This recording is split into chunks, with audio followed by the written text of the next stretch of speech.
Oke, Assalamualaikum warahmatullahi wabarakatuh. Shalom, Om Waalaikumsalam. Swastiastu, Namo Buddhaya, dan salam sejahtera untuk kita Waalaikumsalam. semua. Dalam rangka memperingati Dies Natalis ke-57 Fakultas Psikologi UGM, kami akan mengadakan acara peluncuran buku karya dosen Fakultas Psikologi UGM. Melalui kegiatan ini, kami ingin menyediakan wadah bagi Bapak Ibu dosen untuk dapat mengkomunikasikan dan mensosialisasikan secara luas pemikiran-pemikiran ilmiahnya kepada masyarakat umum. Pada kesempatan kali ini, kami sudah kedatangan tamu, yaitu Pak Kunchoro, Prof. Kunchoro, dan juga Pak Mahpur, dan juga ada Mbak Lulu sebagai moderator. Untuk perkenalan, sedikit mungkin saya akan bacakan profil dari Mbak Lulu sebagai moderator kita pada kesempatan kali ini. Mbak Lulu ini bernama lengkap Lulu Atul Cizana, lebih akrab dipanggil Lulu, dan beliau adalah dosen atau staf pengajar di Fakultas Psikologi UGM yang memiliki minat di kajian relasi sosial serta psikologi agama dan spiritualitas. Tugas selain beliau di kampus tercinta adalah sebagai koordinator dapur publikasi UP4, kepala karir center, dan managing editor di jurnal pengabdian masyarakat UGM. Nah, untuk buku yang akan diluncurkan pada webinar kali ini sendiri adalah buku karya dari Prof. Kunchoro Suparno. Beliau adalah guru besar aktif di Fakultas Psikologi Universitas Gajah Mada.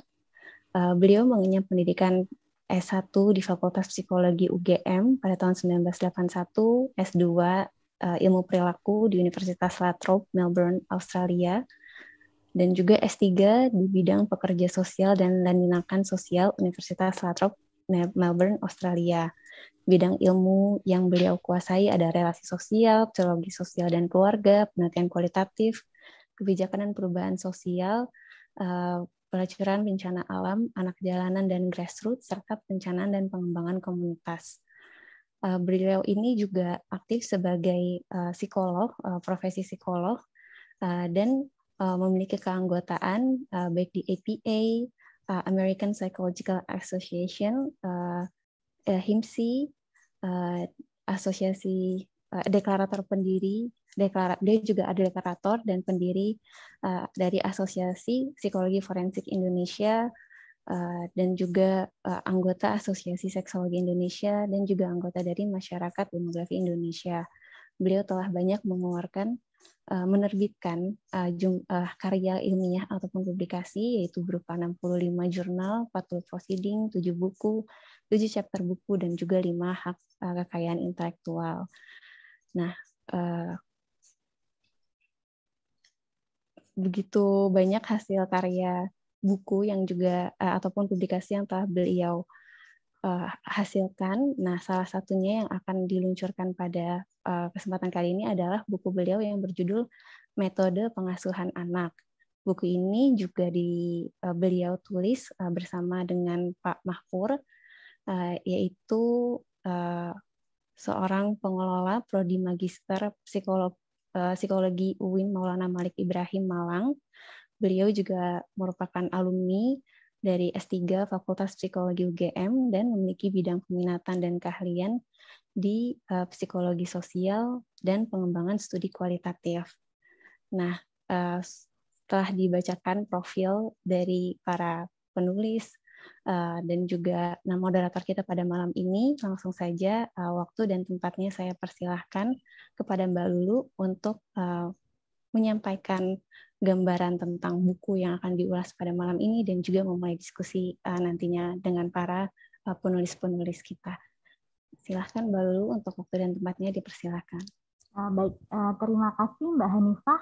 Baik, selamat malam. Senang sekali saya mendapat kesempatan untuk bergabung dalam acara launching buku berjudul Metode Pengasuhan Anak, Membangun Lingkungan Positif Berbasis Partisipasi dan Kearifan Lokal. Sebagaimana sudah diperkenalkan oleh Mbak Hanifah, saya Lulu Adul Khizana akan bertindak sebagai moderator pada sesi ini, dan juga telah bergabung bersama kita adalah Bapak Profesor Dr. Andes Kunchoro, MDSc, PhD, Psikolog, serta Bapak Dr. Muhammad Mahfur MSI sebagai narasumber. Selamat malam Bapak. Selamat malam. Selamat malam. Sehat semua Bapak? Alhamdulillah. Alhamdulillah. Baik. Bahasan mengenai metode pengasuhan anak semakin mengemuka belakangan ini, ya. Ini didukung dengan semakin pesatnya teknologi informasi, sehingga dalam berbagai platform media sosial, diskusi mengenai isu parenting semakin menjamur dan banyak peminatnya. Namun satu hal yang perlu diperhatikan bahwa bahasan parenting selama ini cenderung mengambil sudut pandang masyarakat urban. Hasil diskusi itu ketika ditarik atau diimplementasikan ke tengah masyarakat yang mayoritas non-urban, maka bisa jadi dijumpai kesulitan atau ketidakselarasan. Nah, ini memunculkan dugaan bahwa ada hal lain yang penting juga diperhatikan dalam kajian pengasuhan anak. Dan saya kira isu budaya atau pengasuhan berbasis kearifan lokal menjadi satu hal yang menarik untuk ditelaah. Oke, metode pengasuhan anak membangun lingkungan berpositif berbasis partisipasi dan kearifan lokal. Menelik pada judul tersebut, kita akan menduga bahwa buku ini akan sedikit banyak berbicara mengenai unsur budaya dalam proses pengasuhan anak. Ya, saya kira dugaan tersebut tidak salah, nggih. Buku ini merupakan satu dari sedikit buku yang berhasil menawarkan perspektif unik dalam isu pengasuhan anak. Mengingat syaratnya dan dalamnya paparan dalam buku ini tidak lahir dari proses sehari dua hari. Buku ini lahir sebagai hasil dari proses penelitian untuk disertasi salah satu penulis yaitu Bapak Dr. Muhammad Mahfur MSI di program studi doktor Fakultas Psikologi Universitas Gadjah Mada dengan Prof. Kuncoro serta Prof. Subandi sebagai promotor dan co-promotor. Maka saya sendiri sebenarnya tidak sabar dengan banyak berbicara, kita tidak akan berlama-lama, kita akan berbincang dengan narasumber yang juga penulis buku. Baik, selamat malam. Saya mungkin akan memulai dari sudut pandang Prof. Kuncoro ini ya, karena ini pengetahuan saya Prof. Kuncoro begitu jadi promotor maka beliau akan sangat aktif sekali dengan bimbingannya serta penelitian yang ditelaah. Jadi saya kira ini juga tidak jauh-jauh dari ketertarikan Prof. Kuncoro sendiri. Monggo Prof. Barangkali ada pembukaan. Baik, terima kasih Mbak Lulu, Mas Mahfur, Mbak Hanifah, dan juga para hadirin semuanya. Sebetulnya saya mengikuti Mahfur itu sejak S2, karena Mahfur itu S2 juga bimbingan saya. Kemudian saya juga melihat bahwa Mahfur itu sangat mendalami isu-isu indigenous, dan ketika melakukan satu penelitian ini bagi saya adalah sumbangan yang sangat besar yang perlu dipublikasikan. Kenapa demikian? Saya melihat bahwa selama ini penelitian-penelitian action research maupun penelitian-penelitian pada umumnya itu tidak memperhatikan persoalan-persoalan yang menyangkut masalah indigenous. Sehingga bagi saya adalah sesuatu yang sangat aneh. Kenapa? Kita membaca buku barat, persoalan di dunia barat, tapi ditelitinya di sini. Sehingga pertanyaan saya adalah, apakah masalahnya di sini ada apa tidak? Ini kesalahan yang paling banyak terjadi di situ. Sehingga yang terjadi adalah justru menggunakan referensi barat sebagai utamanya, masyarakat di sini sebagai pendukung, tapi penelitiannya di sini. Ini satu. Yang kedua adalah, ketika masuk ada persoalan-persoalan di sini, ditemukan masalahnya, tetapi intervensi yang diberikan ada intervensi model barat. Ini juga merupakan suatu sebuah kesia-siaan. Mari sekarang kita lihat berapa banyak mahasiswa S1, S2, S3 yang melakukan seperti itu. Dan kalau itu di total biayanya berapa, itu merupakan suatu pemborosan yang luar biasa. Di samping juga kalau menurut saya membuat kita tidak menjadi peka dengan masyarakat lokal kita. Ini saya tertarik dengan isu-isu indigenous. Sebetulnya yang dilakukan oleh si Mahfur itu sangat benar. Mahfur ini ketika menulis disertasinya dulu, saya minta untuk lebih turun ke lapangan dulu, untuk belanja masalah di lapangan. Karena banyak sekali yang terjadi, orang justru membaca buku. Dari membaca buku yang paling baru taruhlah terbitan tahun 2021, maka persoalan-persoalan itu ada pada 2-3 tahun yang lalu, paling cepat. Bukan persoalan sekarang. Kalau itu yang terjadi, maka ilmu pengetahuan akan selalu ketinggalan zaman. Karena dia hanya melihat persoalan-persoalan di masa lalu. Tetapi kalau Pak Mahfur ini sudah turun ke lapangan, dia menemukan persoalan di lapangan, begitu. Masalahnya sekarang yang terjadi. Yang kalau ditulis dalam buku, itu 2-3 tahun yang akan datang. Sehingga minimal kita sudah malah maju demikian pemikiran kita lebih cepat, sehingga apa di sini ini kita menjadi seorang pemikir itu menjadi sangat tepat. Karena itulah maka satu apresiasi saya kepada Mas Mahfur yang turun ke lapangan berhari-hari dan asyik di sana, sehingga menemukan persoalan di lapangan. Sehingga kata kunci dari sebuah intervensi, whatever intervensi, itu adalah true problem. Kalau ketika kita bicara tentang true problem, ya mau tidak mau kita harus turun ke lapangan. Menjumpai masalah di lapangan. Karena kepada waktu kita berjumpa di lapangan, ketika kita di lapangan, kita menemukan persoalannya. Kita menemukan percakapan-percakapan yang di masyarakat. Nah, sebetulnya percakapan-percakapan di masyarakat, persoalan-persoalan di masyarakat, itulah yang bisa kemudian kita susun menjadi item-item dalam alat ukur. Sehingga betul-betul mengukur apa yang sebenarnya diukur. Kalau tadi masalahnya di barat, alat ukurnya pakai barat, tetapi titiknya di sini. Ini persoalan kita yang kalau menurut saya sangat memprihatinkan dan perlu perhatian.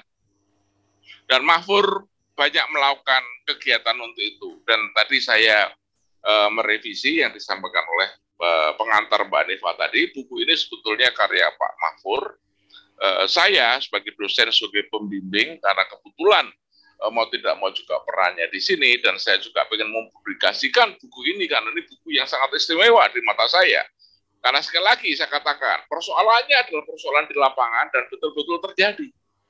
Saya kira itu sedikit, Mbak Lulu, sebagai sebuah pengantar saya, bahwa persoalan ini dijumpai di lapangan, menjumpai di desa, ada desa disebut sebagai desa idiot. Pengasuhan anak itu bukan persoalan mudah. Banyak orang-orang kita, orang-orang di Gajah Mada, atau bukan di Gajah Mada, di orang yang belajar psikologi perkembangan, tidak mengenali itu yang disebut sebagai lifespan development-nya Sunan Kalijogo. Gitu. Mereka lebih suka dengan Haveggels, dengan Erikson dan sebagainya. Gitu. Tetapi tidak ngerti yang namanya, karena itu sebetulnya kita bisa paham, perlu bisa paham dari yang ada local wisdom itu apa. Mahfur itu ketemu, ada desa semakin banyak diberi bantuan, malah justru menjadi bermasalah. Lah karena itu mereka mencoba mencari pemecahannya, turun ke lapangan, bagaimana pengasuh. Ini bukan sekedar pengasuhan anak loh Mbak Lulu sebetulnya. Pengasuhan anak yang sudah diberi label desa idiot. Luar biasa. Bagaimana ini kemudian nanti bisa menegakkan mereka bisa berdiri tegak, percaya diri dan bisa mandiri. Saya kira itu. Monggo dilanjut Mbak Lulu. Saya mendengarkan dan juga nanti akan nambah-nambahi kalau diperlukan. Ya, baik. Terima kasih Prof. Kun nih. Pembukaan yang sangat epik saya kira ya, sehingga saya kira semoga nanti diskusinya berjalan semakin gayang. Baik, berikutnya saya akan beralih ke Bapak Dr. Muhammad Mahfur.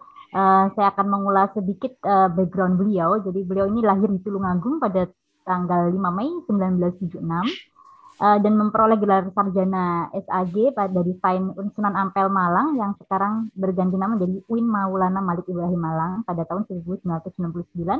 Kemudian gelar magister diperoleh dari program studi psikologi UGM pada tahun 2003 dan doktor di tahun 2013. Saat ini beliau menjabat sebagai kepala program studi magister psikologi di UIN Maulana Malik Ibrahim Malang. Oke, selamat malam Pak Mahfur. Selamat malam Mbak Lulu. Yes. Baik, Bapak tadi menyimak dari apa yang dipaparkan oleh Prof. Kun begitu, saya menjadi semakin penasaran ini ya. Sebetulnya buku ini tuh akan yang sedang kita ulas ini secara sekilas pandang seperti apa dari sudut pandang penulisnya. Monggo Bapak. Ya, terima kasih Mbak Lulu dan Prof. Kuncoro. Kesempatan yang luar biasa untuk saya dan merupakan penghargaan bagi saya sendiri dan saya senang. Terima kasih pada semuanya, terutama para guru-guru saya di UGM.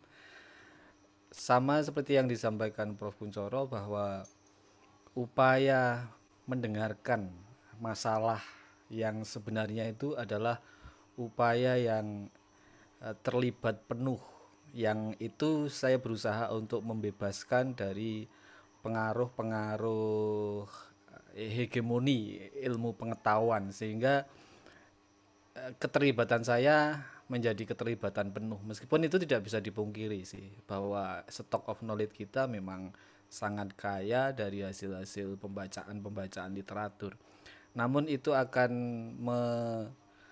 mendistraksi atau menutup ketajaman kita untuk mendengarkan masalah itu. Nah, pokok persoalannya adalah pada wilayah bagaimana kita membantu orang yang disebut miskin, disebut idiot, dan banyak stigmatisasi yang kemudian menjadikan mereka itu powerless. Karena bertubi-tubinya itu stigmatisasi itu menjadi alasan mereka untuk dibantu, sehingga powerless mereka itu lebih kepada matinya ilmu pengetahuan lokal. Nah, saya belajar psikologi sosial dan belajar beberapa hal terkait dengan pemberdayaan masyarakat. Ini menjadi naif kalau pendekatan risetnya itu pendekatan riset hegemonik, itu bahasa bahasa bahasa yang Ya, kalau ya. boleh agak kasar gitu, hegemonik gitu, karena berbagai latar belakang pembacaan terhadap fenomena tidak merupakan proses dialog interaktif yang itu benar-benar mewakili setidaknya sudut pandang mereka terhadap masalah itu dan solusi mereka terhadap masalah itu. Nah, saya datang bukan menjadi seorang ajaib ya, seorang yang ajaib yang kemudian menyelesaikan masalah mereka, tetapi bagaimana mereka itu bisa ajaib dengan masalahnya sehingga ajaib pula solusinya. Nah, setelah memilah-milah, ini bagian dari situasi yang kritis menurut saya itu. Bagaimana masalah begitu besarnya, kemudian seorang peneliti bisa memfokuskan pada satu pokok persoalan yang penting bagi masyarakat itu. Nah, ini adalah proses panjang yang menurut Prof. Kuncoro tadi last minute terus. Nah, proses empati itu memang berat, gitu. Proses keterlibatan itu memang berat. Tetapi bagi saya secara pribadi bahwa spirit riset adalah spirit membantu, spirit mengkamanyekan, menyuarakan. Kalau pakai bahasanya postkolonial itu speaking, jadi berbicara, tetapi yang kita bicarakan adalah salah satu bagian dari mewakili suara-suara yang kita teliti itu. Nah, karena benar, Pak Mahfur. Ya. Saya akan menyampaikan satu hal lagi, biar jangan panjang lesson learn yang bisa dibuat dari Pak Mahfur ini. Ini satu misalnya, kita bisa melihat bahwa sesuatu yang normatif itu membelenggu. Ya. Gitu. Sehingga Mas Mahfur itu pengen keluar dari sana. Yang dimaksud normatif apa? Yaitu referensi yang kita baca itu. Ya. Ya. Kemudian yang kedua, menolong itu bukan pekerjaan mudah bagi orang psikologi. Karena menolong itu bisa menimbulkan ketergantungan. Justru menolong itu kadang-kadang menyengsarakan. Apalagi di dalam dunia kapitalis, bahwa tidak ada makan siang gratis. Ya. Dan itu jadi tiketnya politisi, Mbak. Itu, makanya seperti itu ya. Jadi ini beberapa hal ini. Ini tiga hal ini saya kira menjadi satu hal yang penting, dan saya tambah satu lagi adalah bahwa persoalan yang demikian banyak itu kemudian bagaimana Mas Mahfur ini bisa mengerucutkan menjadi satu persoalan yang luar biasa yang kemudian diteliti. Mau silakan dilanjut. Ya, itu menjadi salah satu usaha yang luar biasa. Bagaimana memfokuskan satu persoalan yang itu menjadi lebih penting. Saya tidak tahu mengapa kemudian jatuh pada istilah pengasuhan anak gitu. Karena relevansi dari stigmatisasi kampung idiot, kampung mendut itu ternyata pada konteks waktu itu bukan persoalan kesehatan, tapi persoalan tentang putus sekolah, tidak mau sekolah, sudah dikasih biaya gratis tapi tetap tidak menjadi solusi gitu. Nah, saya kemudian berkesimpulan ini fokus yang perlu diangkat karena hal-hal yang sifatnya lain itu banyak sekali itu. Sampai saya terjebak pada persoalan-persoalan tanah, persoalan pertanian, persoalan air, persoalan kesehatan. Oke, tak potong sedikit lagi di sini nih. Ini satu hal lagi yang cukup menarik. Sebetulnya di sini ini juga melatar belakang Mas Mahfur yang belum dimasukkan di sini. Itu adalah tafakur, merenung. Ya. Karena apa? Di dalam melakukan penelitian untuk bisa menemukan true problemnya itu, kita harus sering-sering merenung. Loh kok, kenapa? Ya. Loh kok, sampai ketemu nanti akan ketemu jawabnya. Dan dicari terus, dicek di lapangan, direcek terus. Ini dalam istilah kami dalam ilmu penelitian adalah kita melakukan kontemplasi. Ini yang dilakukan oleh Pak Mahfur saat itu. Dan kontemplasi saya harus di sawah, harus di rumah, harus di cangkruan, harus di tempat-tempat istimewa yang secara kultural saya hadir menjadi bagian dari ini subkultur tongkrongan ya istilahnya. Dari situlah yang kemudian tafakur itu melahirkan satu kosakata yang namanya pengasuhan anak. Dan ini sama sekali tidak ada di pikiran saya, sama sekali tidak ada di perspektif saya harus menulis apa. Ini kalau menurut saya tidak punya ini ya. Kita harus butuh ketahanan yang sangat produktif untuk menemukan kosakata lokal ini ya. Ya meskipun pada akhirnya proses refleksi itu juga melibatkan kemampuan kita untuk memanggil kembali referensi-referensi yang ada gitu. Tetapi yang paling penting adalah bagaimana yang kita baca itu kemudian bisa membumi. Nah, ini yang kemudian menjadi titik pentingnya. Proses membumi ini yang lumayan dahsyat itu. Lumayan ya tadi, ini tafakurnya dia tidak melulu di textbook, tapi juga di kancah, di cakruan, gitu, dengan masyarakatnya, sehingga mereka tahu apa yang bisa dia lakukan. Jadi bukan mengawang-awang. Ini sama dengan konsep dalam community development, yaitu melibatkan partisipasi masyarakat, begitu, mencerdaskan masyarakat, kemudian memandirikan masyarakat, dan mesejahterakan masyarakat. Nah, di sini adalah ketika ada persoalan loh kok nanti dananya dari mana? Loh kok ini dari mana? Ini selalu dikeluarkan oleh Pak Mahfur sehingga menjadi sangat membumi. Ya, jadi sebenarnya ketika sudah ketemu ini dan sudah membumi tadi, sangat banyak sekali Mbak Lulu khasanah pengetahuan lokal yang kemudian bisa kita koleksi. Nah, ini posisi yang paling kritis bagi seorang peneliti adalah bagaimana kemudian kita mengkoleksi khasanah-khasanah lokal ini yang pada prinsipnya sangat kaya gitu. Nah, dari sini kemudian saya terhenyak gitu atau shock. Meskipun desa miskin, tetapi kalau sudut pandang yang membumi tadi itu bisa tepat, maka sebenarnya kita bisa memantik berbagai banyak ide-ide lokal, berbagai pengetahuan lokal yang itu terpendam tadi. Karena kompleksitas masalah itu akhirnya memendam khasanah-khasanah lokal itu.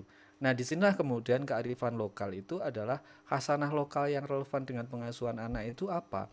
Kosakata itu cukup kaya sekali yang saya temukan di tokoh lokal, guru, orang tua, pengalaman-pengalaman, kepedulian mereka, kasus-kasus mereka. Itu sebenarnya sudah ada sih benang merahnya ketika masalahnya ini solusinya di sini. Ketika mereka mengalami masalah belajar di rumah, maka ada kelompok belajar di rumah. Lalu saya koleksi itu sudut pandang apa sih sebenarnya mereka kok bisa seperti itu. Ya, nilai-nilai lokal yang masih mereka lakukan itulah sebenarnya bagian dari local wisdom gitu. Saya bingung juga dulu itu local wisdom itu apa ya. Namun setelah saya refleksikan di pengalaman tafakur tadi bahasanya Prof. Kun, maka sebenarnya lebih mudah kalau kita mendengarkan pengalaman-pengalaman, pengetahuan-pengetahuan yang nanti tidak identik dengan mitos gitu. Biasanya kan kalau kearifan lokal itu mitos, dongeng, terus hal-hal yang itu sifatnya abstrak ya. Yang Tetapi disampaikan oleh Pak Mahfur ini sangat tergantung dari kemampuan memaknai. betul, Gitu loh. sampai menurunkan pada Ya, bagaimana kalau istilah-istilah seorang mampu pengasuhan. memaknai itu bagus karena itu apa? Kalau semakin kita berlatih sering turun ke lapangan, merenung, ada kemauan memaknai, kemudian kita menjadi peka. Itulah makanya kemudian menjadi punya sixth sense yang ada Ya, di sini. Ya, kita kan bisa melihat bahwa ada sisi lain. Hidup saya susah.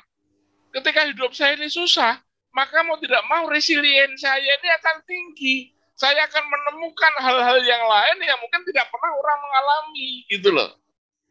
satu contoh Karena untuk itulah monggo silakan. Satu contoh untuk menemukan bahasa motivasi saja, Mbak Lulu ya. Ya. Saya sulitnya bukan main untuk menentukan contoh motivasi ini.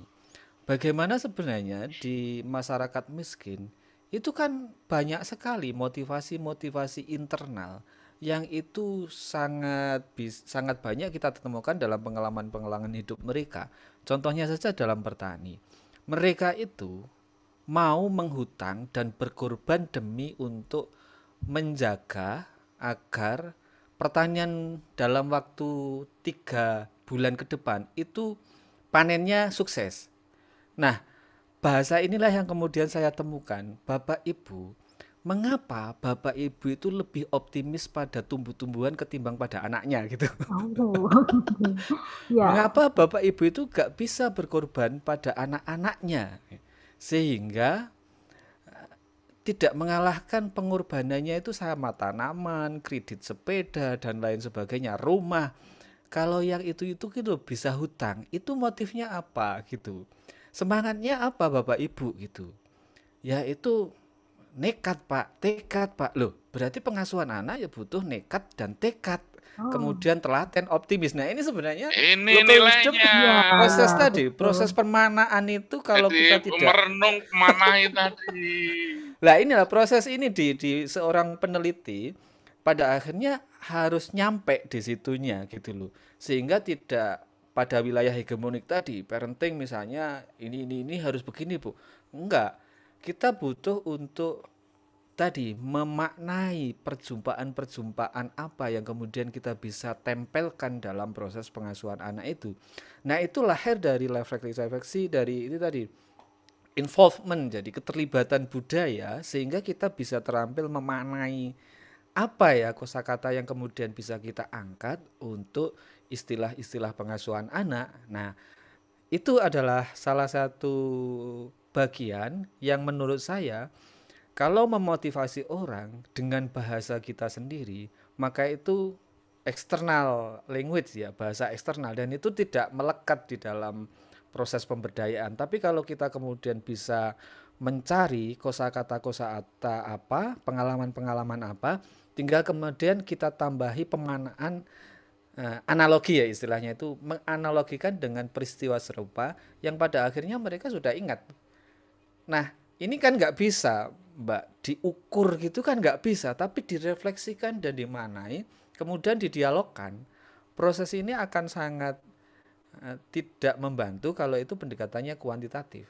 Nah, lalu pendekatan kuantitatif tentu ada porsinya, tetapi pada level substansinya, proses inilah yang kemudian menjadi salah satu hal penting yang menurut saya dulu-dulu saya pernah sampaikan intersubjektif fenomenologi. Nah, intersubjektif fenomenologi adalah proses dialog setara sehingga kesadaran peneliti sama kesadaran masyarakat itu bertemu dalam level makna tertentu. Nah, inilah yang kemudian baru didorong. Ini kalau spiritnya hegemonik tadi atau direct ya searah, maka kita nggak akan dapat istilah-istilah seperti ini, sehingga keunikan-keunikannya juga tidak menjadikan ini inspirasi. Jadi bagi saya penelitian ini adalah penelitian inspirasi. Ketika inspirasi itu muncul dalam kesadaran bersama, maka efeknya itu adalah efek subjektif. Efek subjektif ini yang kemudian tidak bisa kita ukur pada level misalnya setengah tahun atau 3 bulan atau dalam proses pengukuran itu. Nah, aku sedikit nambah sedikit Mas Mahfur. monggo. Yang disebutkan Mas Mahfur gue, Mbak Lulu, Ya. itu sebetulnya adalah merdeka belajar. Merdeka berpikir. Ya, kita merdeka berpikir. Ya, Seperti yang dikatakan, bahwa kalau kita berpikir normatif, hanya dengan seperti ini, kita akan ketinggalan zaman. Kenapa? Karena kita belajar masa lalu, berpikir dengan model berpikir masa lalu, tapi sebagai manusia kita didikte oleh masa lalu, gitu loh. Kita tidak bisa bereksplorasi untuk bagaimana menyambut masa depan dengan pemikiran-pemikiran kita. Ini tadi dikatakan bahwa kita sekarang sangat terjebak dengan olah pikir saja. Gitu. Kita terjebak oleh olah pikir. Mas Mahfur ini sudah berusaha mengembangkan 3 komponen psikologi, yaitu cipta, rasa, karsa. Sehingga ada olah cipta, olah rasa, dan olah karsa. Yang hasilnya adalah olah karya melalui perbuatan-perbuatan yang dilakukan. Gitu. Dan itulah merenung, makanya kebebasan kita belajar. Kalau meneliti itu kita ya lepas di situ loh. Ini yang paling bagus seperti ini. Gitu. Ini saya jujur malah konsep ini diingatkan ketika saya belajar anak jalanan. Bahwa kehidupan normatif itu membelenggu. Gitu. Dan banyak orang punya pikiran bahwa kehidupan normatif itu paling baik. Ya, sekarang saya kadang-kadang bertanya, anak umur 10 tahun, ya, itu kira-kira sampai kelas 4 SD, gitu.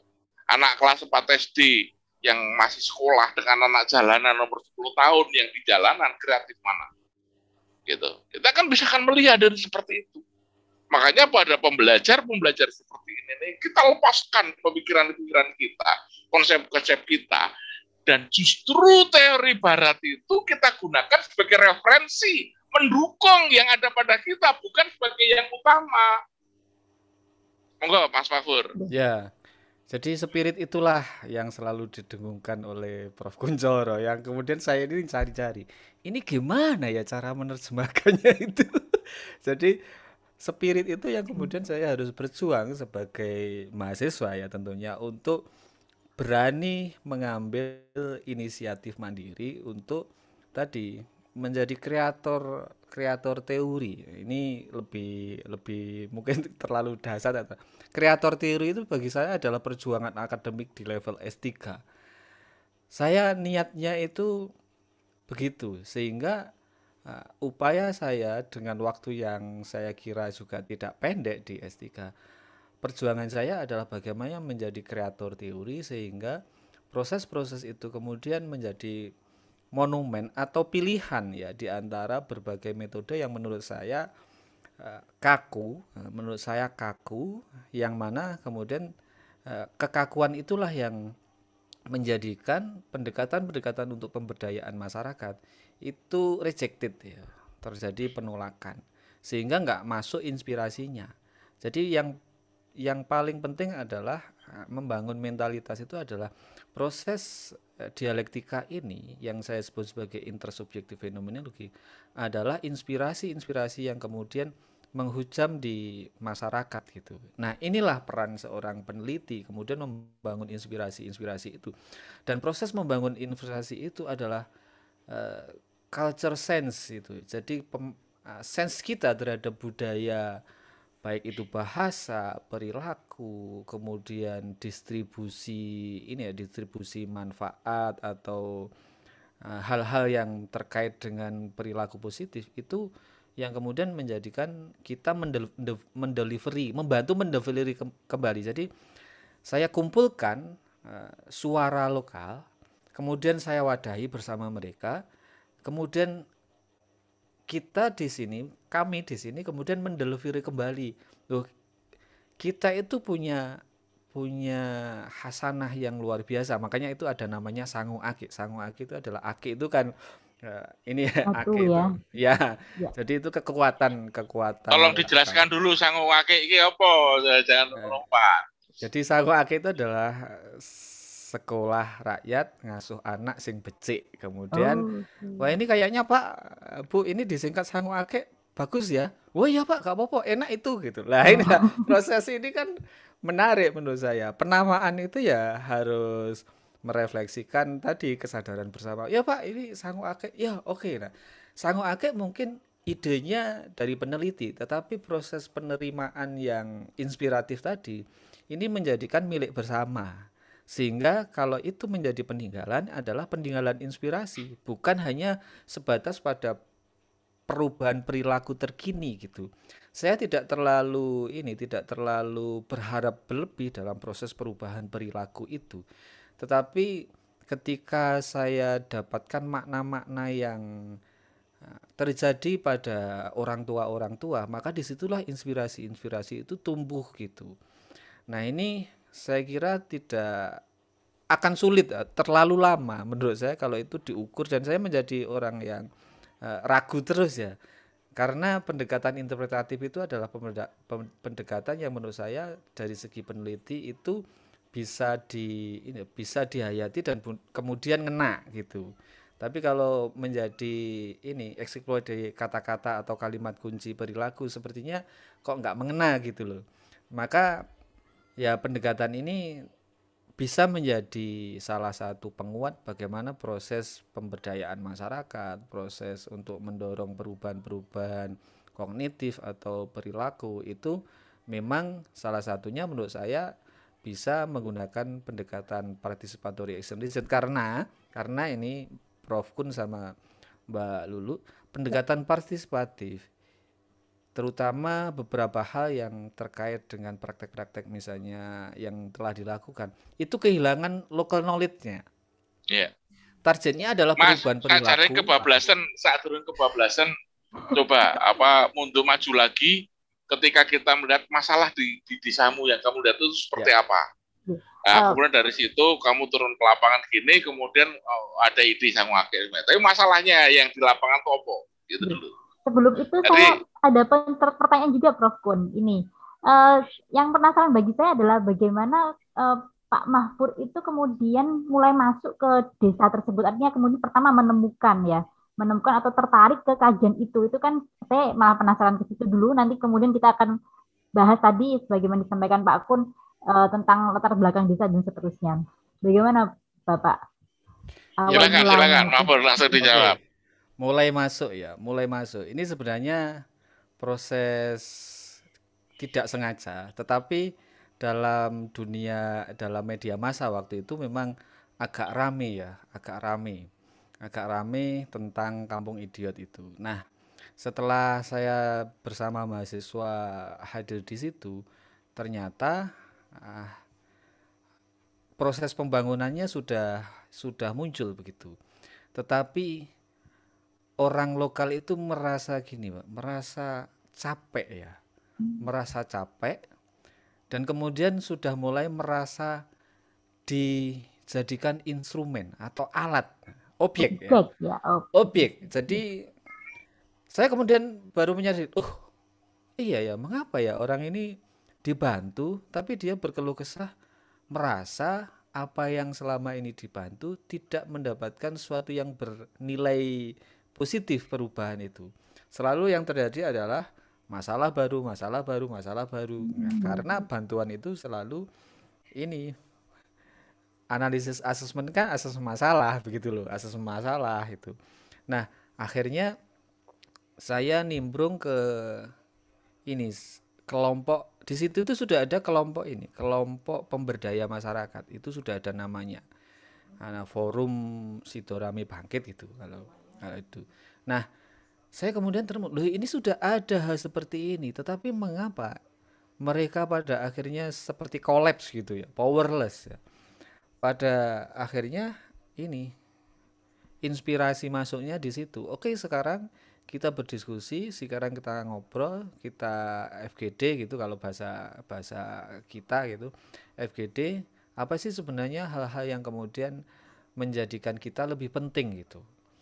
Nah, mengerucutnya selalu sekolah itu. Mengerucutnya selalu sekolah, selalu anak putus sekolah. Sambatnya ya istilah. Keluh kesahnya itu sebagian diantaranya adalah ini, persoalan anak sudah dibantu seperti ini tapi mereka tidak kunjung berangkat sekolah. Kemudian saya amati, saya observasi gitu di berbagai situasi. Ternyata miris melihat beban kerja anak di sana itu memang tinggi. Kemudian peran pengganti orang tua itu juga sangat lekat. Kemudian mereka selalu konflik antara kepentingan sekolah sama kepentingan masalah mereka yang begitu kompleks gitu.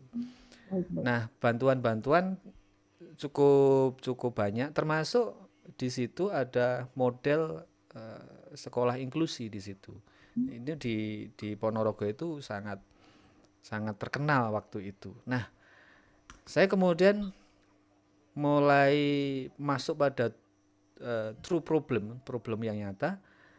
Setelah saya lihat dari keluh kesah itu dan kemudian dari observasi partisipan. Bahkan saya harus bermain dengan anak, kemudian berkomunikasi dengan anak di setting-setting yang berbeda-beda, di misalnya di sawah, di Tegal dan lain sebagainya. Kemudian saya berdialog dengan anak-anak itu. Loh, anak-anak ini sebenarnya punya semangat gitu. Sepertinya ada pendekatan yang keliru gitu. Pendekatan yang keliru. Dan ternyata setelah saya bawa catatan-catatan lapangan saya begini-begini, saya diskusikan. Akhirnya muncul 5 tadi. Nah, true problemnya seperti itu. Tapi godaan yang lainnya, karena bantuan itu tidak hanya soal itu. Tentang, tadi saya sebutkan tentang air, tentang kesehatan. Terutama kesehatan, itu jadi isu yang cukup santer juga, karena ini kan desa idiot. Nah, track recordnya itu selalu nggak nemu. Oke lah, kalau track recordnya nggak selalu nemu ya mereka saya ajak untuk membuat track record memori gitu. Track record memorinya apa ya, pengasuhan gitu. Setelah saya maunya apa sih gitu. Ini ada sejumlah pengamatan saya yang saya delivery sana, kemudian mereka merefleksikan. Lalu apa keinginan kita Bapak Ibu semuanya? Akhirnya FGD saya pandu mereka untuk kemudian muncul kata-kata, muncul problem, muncul inspirasi. Saya tabulasi aja di sana. Sangat menurut saya partisipatifnya dapat di sini. Nah, akhirnya mulai saya coding ya, tapi codingnya tidak textbook, codingnya itu pakai partisipatif gitu. Jadi proses coding di dalam penelitian kualitatif itu sebenarnya bagian dari proses coding yang bisa kita kembangkan dengan cara partisipatif, karena perubahannya adalah perubahan partisipatif. Nah, saya ajak mereka coding partisipatif gitu. Nemu, Mbak dan Prof, nemu. Oh, ini mulai mengerucut gitu. Jadi true problemnya itu akhirnya mengarah, ya sudah ini kayaknya pengasuhan anak gitu. Kayaknya pengasuhan anak gitu. Akhirnya ya setelah disitulah kemudian ini perlu saya bungkus gitu, karena kata kuncinya sudah partisipatif. Kemudian saya bungkus karena background pendekatan risetnya adalah psikologi, maka pembungkusnya itu adalah pembungkus psikologi gitu. Maka muncullah yang namanya 5 pengasuhan Sango Ake itu. Nah, ini pengerucutan problemnya di situ dan cara masuknya seperti itu. Sehingga godaan-godaan yang perlu ditertibkan adalah godaan-godaan kompleksitas ketertarikan peneliti. Karena kalau dari orang akademik, setiap amatan, setiap dialog itu selalu menjadi masalah yang menarik gitu. Nah, ini yang menjadi beban saya, sehingga proses refleksi yang tiada henti itulah yang kemudian saya bisa memasuki fokus kepentingan mereka pada pengasuhan anak. Di situ Prof dan Mbak Lulu. Ya, baik. Terima kasih Pak Mahfud. Lah, dari awalan saja ini kan sepertinya sudah suatu proses tersendiri ya Bapak ya, sampai kemudian baru Ya. masuk ke proses penelitian ini. Nanti sepertinya kita bisa masuk ke poin tadi pertanyaan dari Prof. Mungkin dijabarkan dulu nih poin awal penelitiannya begitu nggih. Ya. Tadi. Awal penelitiannya memang saya menghadapi banyak masalah gitu. Saya tentu akan berdialog dengan stakeholder atau tokoh-tokoh kunci yang ada di berbagai kasus itu. Saya juga berbicara tentang ngobrol lah istilah, ngobrol sekitar pertanian, ngobrol setiap produk pertanian itu juga potensial. Kemudian saya ketemu dengan orang-orang PKK gitu. Orang-orang PKK. Nah, mereka lebih banyak juga program-programnya terkait dengan ekonomi gitu. Nah, nampaknya hal yang paling penting ketika bicara pendidikan itu nggak sambung antara sekolah, pikiran tentang bantuan itu, orang tua sama anak. Ibaratnya ini kucing-kucingan gitu lah. Ibaratnya itu masalahnya itu kucing-kucingan. Yang versi guru itu menyalahkan orang tuanya, kemudian versi orang tuanya menyalahkan sekolahnya. Berarti ini kan terjadi missing gitu. Oh, ini berarti nggak ada proses komunikasi yang lebih substantif gitu. Karena kalau menyelesaikan masalah pendidikan seharusnya ada proses substantif yang perlu dikomunikasikan. Oke, Pak Yang Mahfud. kemudian ini disebut sebagai proses belajar. Nah, ternyata proses belajarnya tidak ada gitu. Oke, saya tanya. Dikatakan sebagai desa idiot itu idiot wong piro. Gitu loh. Ya, dan ada berapa banyak? Perbandingan seperti apa? Masyarakatnya seperti apa? Umurnya rata-rata berapa dan sebagainya. Mungkin Mbak Hanifah melu nimbrung sekalian di sini, Mbak Hanifah. Ya, biar rada rame. Ya, silakan. Oh, sudah bergabung kembali Mbak Hanifah. Ya, kalau data persisnya saya enggak hafal banget, tapi secara garis besar begini. Secara garis besar, kategori idiot artinya anak yang bermasalah ketika saya hadir di situ itu paling anak-anak itu kalau nggak salah usianya 12 atau 15. Artinya anak-anak setelah itu tidak berada dalam kategori idiot tadi. Tetapi maaf Pak, saya potong. Berarti paling tua yang mengalami keterbelakangan mental adalah 12 sampai 15 tahun begitu Inge? Iya, kalau nggak salah umurnya begitu, 12 sampai 15 tahun lah. Itu yang terakhir. Dan setelah kasus itu menurut saya persoalannya adalah persoalan optimalisasi gizi aja, persoalan ini pengasuhan itu. Nah, dan juga labelingnya sebagai idiot, labelingnya sebagai apa saja, Mas? Siapa yang melabel seperti itu? Labelingnya itu idiot, mendo, pekok, goblok, ya itu berkeliaran begitu rupa di sana itu.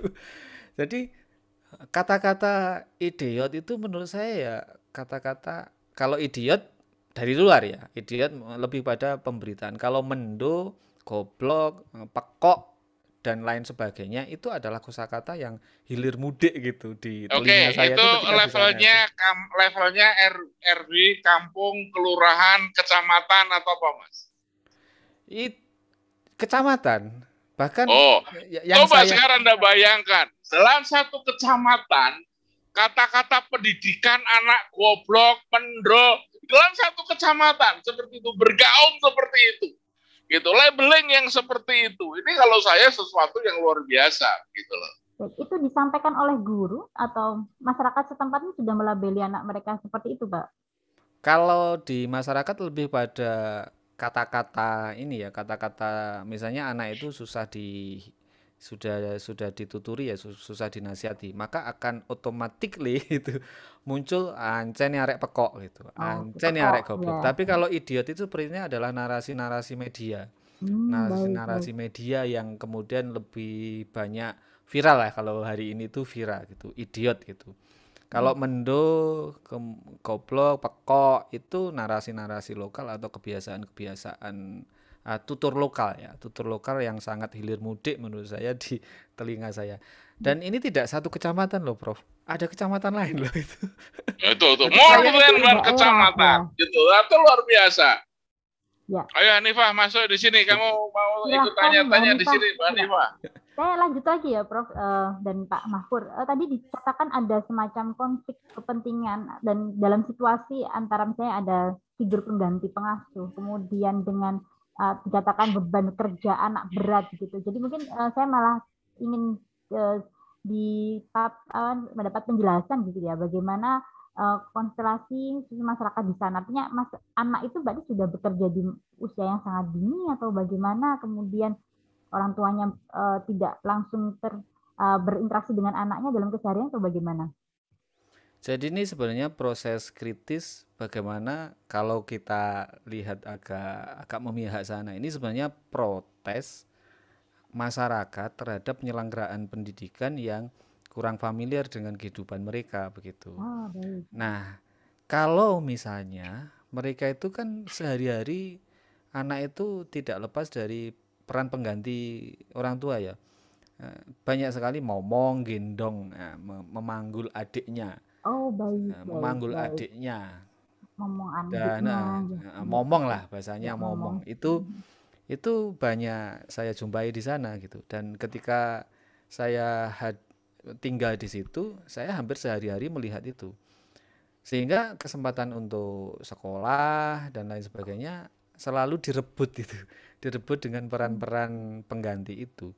Berarti bahkan Terus sampai sekolah tidak bisa masuk gitu ya, harus absen karena harus menggantikan orang tuanya menjaga iya, adiknya begitu. iya, Oke, baik, baik.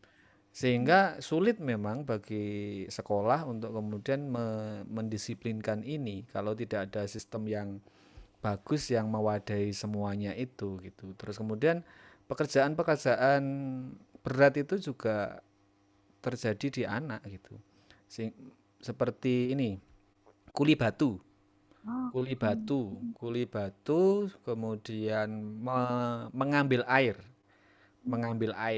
Itu anak usia-usia berapa ya? 7 tahun, 8 tahun itu mereka sudah familiar. Apalagi kan kadang air air di sana itu surut ya ketika musim-musim kemarau gitu. Tapi sekarang sudah banyak ini, sudah ada apa ya, sumber yang digali itu ya. Ada sumur-sumur gitu.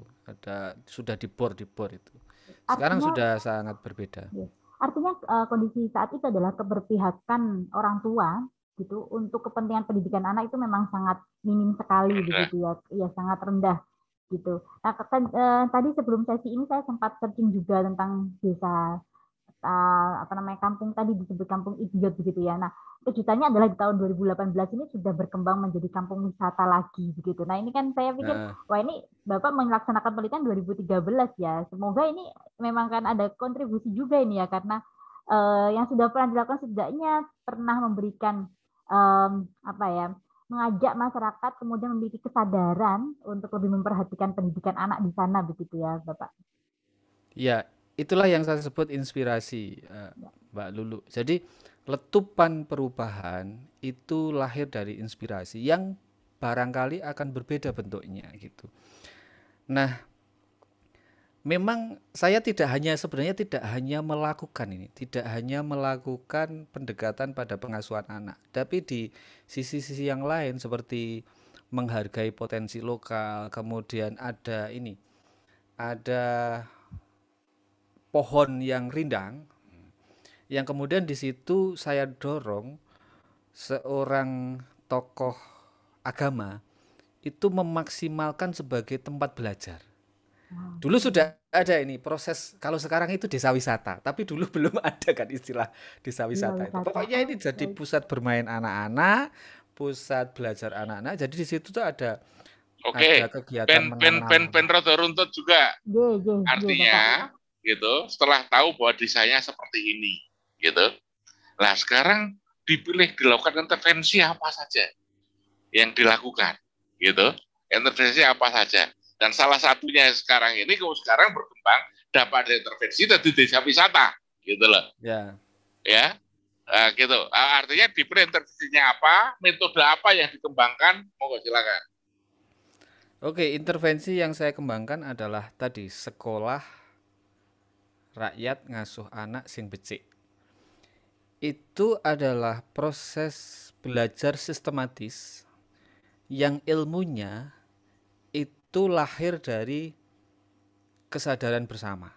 Nah, karena mereka barangkali terlalu sulit untuk menemukan istilah-istilah itu. Nah, proses belajar bersama itu adalah proses saya untuk mendeliver istilah-istilah lokal tadi. Sehingga mereka tumbuh kepercayaan dirinya. Mereka tumbuh inspirasi. Oh, ternyata itu kita punya ake gitu loh. Punya ake, punya sesuatu yang istimewa meskipun kita berada dalam situasi miskin. Itu yang selalu menjadi titik tekan saya. Ayo Pak, jangan jadi korban, jangan capek hanya gara-gara bantuan-bantuan ini Bapak Ibu mengambil peran itu. Ayo kita masih punya peluang belajar bersama, memanfaatkan khasanah-khasanah yang ada di kita untuk kita angkat ke permukaan. Terserah nanti mau jadi apa begitu. Terserah nanti mau jadi apa. Yang penting proses sistem belajar bersama ini adalah pengalaman baru. Jadi belajar bersama itu adalah pengalaman baru. Kalau dulu kan hanya misalnya di pendekatan-pendekatan yang non ini ya, yang non riset itu kan biasanya pelatihan gitu, pelatihan apa gitu, kemudian sosialisasi kesehatan. Nah, kesempatan belajar bersama itu yang hilang. Maka Sekolah Rakyat Sango Ake itu adalah inspirasi gini loh. Kita itu ayo bikin aja belajar bersama. Maka ya momen-momennya ya jam-jam segini ini biasanya jam 7 habis Isya itu sampai jam 10 sampai jam 11 itu Bapak Ibu anak-anaknya ada yang ikut ya. Nah, di situ saya ajak ya kayak pendekatan pelatihan-pelatihan itu, kemudian baru bicara tentang ayo kita nulis pengalaman gitu. Bapak ini pengalamannya apa? Ibu ini pengalamannya apa? Nah, ternyata di situ itu banyak sekali gitu. Loh, ini kayak ada orang yang seorang ibu yang kemudian dia itu bisa menemukan teknik belajar yang becik tadi. Sango ake ngasuh anak sing becik. Contohnya begini. Istilahnya ada istilah jedean atau bedean atau tebak-tebakan. Nah, di dalam tebak-tebakan itu ternyata seorang orang tua itu harus seolah-olah menjadi muridnya. Nah, istilah itu kemudian muncul kebun usugutel. Terus anaknya itu jadi gurunya gitu loh. Bu, ayo saya JDI.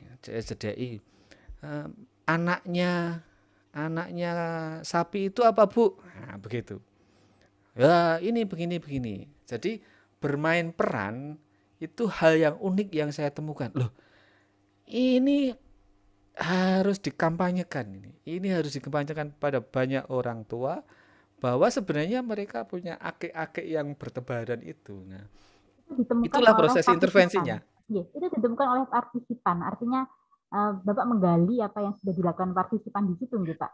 Ditemukan oleh Pak Mahfur, kemudian dimaknai oleh mereka, mereka. Iya, ditemukan oleh.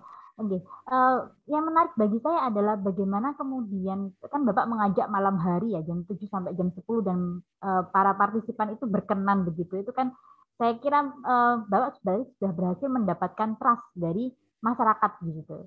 Nah, ya mungkin sebelum masuk ke lebih dalam, mungkin saya malah ingin mendapatkan paparan ini bagaimana kemudian proses pendekatan untuk menjangkau hati mereka begitu. Saya kira karena akhirnya saya memahami bahwa apa yang diulas dalam buku ini adalah sebuah penelitian yang berbasis participatory action research gitu ya, yang jelas langkah pertama yang paling penting adalah membangun kepercayaan gitu ya. Monggo Oke. Bapak, barangkali Ya, ini singkat jelas padat mawon. ya. Saya jadi ingat guyonannya orang-orang sana. Pak Mahfur, kami buatkan KTP ya Pak Mahfur. Nanti Pak Mahfur bisa nyalon ketua RW di sini, Pak. Kami tua gitu. Menunjukkan gitu ya, sudah dapat diterima gitu ya. Itu bagaimana mereka sebenarnya tidak asing dengan saya. Nah, proses menjadi tidak asing ini yang selalu biasanya saya sampaikan ke mahasiswa. Saya itu termenung, Mbak Lulu sama Prof. Kuncoro. Ketika awal-awal saya datang di sana, saya bawa mobilnya plat merah itu dicibir. Alah iki wong pemerintahan, iki pejabat, paling ya koyok ngono ae. Nah iki paling begitu lagi. Saking mereka itu akhirnya jengkel selalu jadikan alat gitu. Alah paling ngono ae. Akhirnya apa? Saya harus mengorbankan identitas saya, tanda petik, proses yang sangat penting agar saya menjadi diterima atau mereka trust pada saya. Saya berusaha untuk menyesuaikan ya. Ini mungkin enggak begitu banyak diulas. Cara berpakaian saya harus saya koreksi. Nah, cara berpakaian saya harus saya koreksi. Kehadiran saya harus lengkap. Lengkap Sehingga saya lengkap itu saya juga hadir di sini. Biasanya saya nongkrong, saya juga hadir di sini. Pokoknya saya harus familiar dan diterima pada tokoh-tokoh kunci penggerak itu, baik laki-laki atau perempuan. Kalau saya tidak hadir di situ, maka saya tidak punya media untuk membangun trust itu. Nah, saya harus berjuang untuk reproduksi identitas lokalnya ke sana gitu. Jadi saya harus ke sawah gitu ya. Ya basa-basi aja sih sebenarnya, dalam tanda petik basa-basi itu ya. Saya nggak kuat majul, tapi ya saya pekerjaan yang ringan-ringan aja saya kerjakan gitu. Kemudian sarapan bersama atau makan bersama itu. Kemudian saya nggak pernah pakai baju yang sangat istimewa, yang mencolok banget ya. Saya pakai kaos, lebih banyak pakai kaos sama pakai celana pendek. Saya jarang pakai celana panjang dan ya kalau malam sarungan, itu biasanya begitu. Nah, saya harus memegang stakeholder kunci itu siapa saja.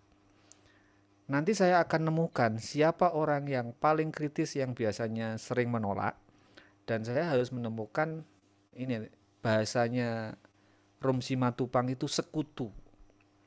Kalau kita kemudian bisa membangun sekutu secara kultural, itu artinya orang-orang yang percaya dengan kita itu cukup membackup kita, maka sebenarnya proses menyelenggarakan pertemuan-pertemuan itu menjadi sangat mudah gitu. Dan mereka diinstruksi, bukan yang ngatur pertemuan, bukan saya. Yang ngatur pertemuan mereka, saya hadir hanya di kontennya saja gitu. Nah, skema waktu itulah yang kemudian perlu ditemukan dengan tadi membangun trust itu. Makanya mereka itu kalau saya datang itu selalu Pak Mahfur gitu, saya nggak tahu siapa itu gitu loh.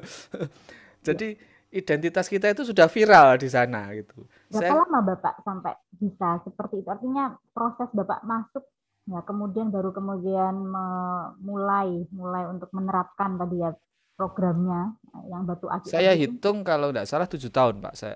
Saya terlibat di sana itu. Keluar masuk di sana itu 7 tahun. 7 tahun. Artinya ya. Bapak menyelesaikan studi juga dalam waktu segitu atau sudah dimulai sebelumnya sudah masuk ya Bapak. Kemudian jadi saya masuk duluan, baru kemudian di sekian tahun, mungkin 3 tahun terakhir lah, disertasi itu atau riset saya mendapatkan ya. Selama sebelumnya itu kan berjibaku, ini apa ya, saya sudah studi sih, saya masuk di sana itu kayaknya sudah mulai studi gitu ya. Saya dapatkan inspirasi panjang sekali itu, bayangkan panjang sekali gitu. Ya. Ini satu hal yang luar biasa, namanya preliminary study.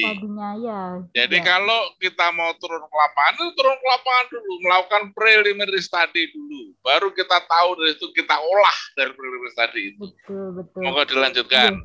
Terima Waktu Jadi kan kasih. kita begini, Mbak. tinggal berapa lama itu nanti? Mbak Lulu. Jadi ada Baik. istilah yang saya dapatkan dari Gramsci itu adalah intelektual organik. Jadi kehadiran ilmuwan itu adalah agen. Nggak mungkin agen itu hanya datang dalam waktu tertentu gitu, dalam waktu yang pendek banget gitu. Jadi penelitian ini adalah efek dari kehadiran panjang saya, sehingga mendapatkan inspirasi scientific. Nah, itu yang namanya intelektual organik menurut saya. Inspirasi scientific itu adalah asas manfaat yang sebenarnya lebih pada cara saya mengemas bagaimana agar kehadiran saya itu tidak sia-sia. Kehadiran saya itu adalah kehadiran yang inspiratif, yang kemudian ini lebih kepada proses risetnya. Kalau outputnya itu ya saya kira dampak dari proses kehadiran dengan pendekatan PAR itu, dan itu selalu kontekstual. Kalau isinya ya isinya Betul. 5 pengasuhan Sango Ake itu ketika saya bandingkan dengan sekarang itu bisa digeser-geser, tapi spiritnya sama sih, Baik. spiritnya sama, tinggal konteksnya kekinian aja yang berbeda gitu. Baik, Sangu Ake begitu. Tadi beberapa kali disebut, tapi sampai ini mungkin kita belum mengetahui dengan jelas gitu ya, Bapak. Sangu Ake itu apa ini komponennya begitu? Oke, jadi Sango Ake itu ada 5. Jadi pertama, sebelum saya membahas, ini sangat sederhana menurut saya, tetapi tergantung pada kita membangun diskursus ya, atau pewacanaan untuk bisa disejajarkan dengan keilmuan psikologi. Pertama adalah berpikir positif tentang pendidikan. Sederhana kan? Ya, Sederhana sekali. Tapi di situ ada ini. Bahasa ini sudah bahasa psikologis. Ada nilai dan optimisme. Kemudian ada kepedulian, ada kualitas hubungan sekolah dan rumah.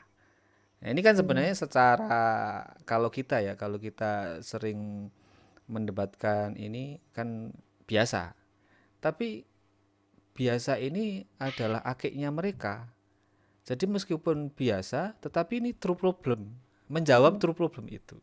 Nah, situasinya ya, dasar-dasar ya. dasar-dasar itu saya temukan di sini. Oh, ini optimisme. Optimisme itu ini kan bahasa saya, tapi di narasinya itu ada, atau di prakteknya itu ada tadi, ketika mereka berada di sawah, optimisme tumbuh. Tapi mengapa ketika mereka di anak-anak itu gak muncul gitu. Jadi Ya, anak menjadi beban gitu, ya. menjadi beban. Nah, itu bagian dari proses pemaknaan. Proses pemaknaan itu, optimis itu nanti di dorongan itu akan ada istilah tekad telaten. Jadi kalau sudah optimis, kalau sudah berpikir positif gitu ya tentang pendidikan, karena ini true problemnya sebagian besar adalah pendidikan, maka harus ada cara memberi dorongan. Memberi dorongannya apa? Anak itu orang tua harus tahu cita-cita anak. Nah, ketika ada PR sekolah tadi, belajar bersama, Bapak Ibu pernah mendengar cita-cita anak enggak? Ya sering, Pak.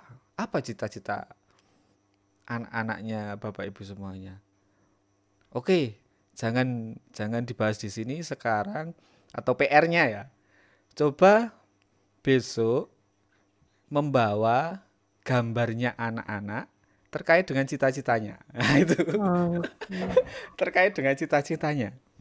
Akhirnya mereka bawa gambarnya anak-anak itu. Jadi mereka pokoknya nggak boleh cita-citanya versi orang tua.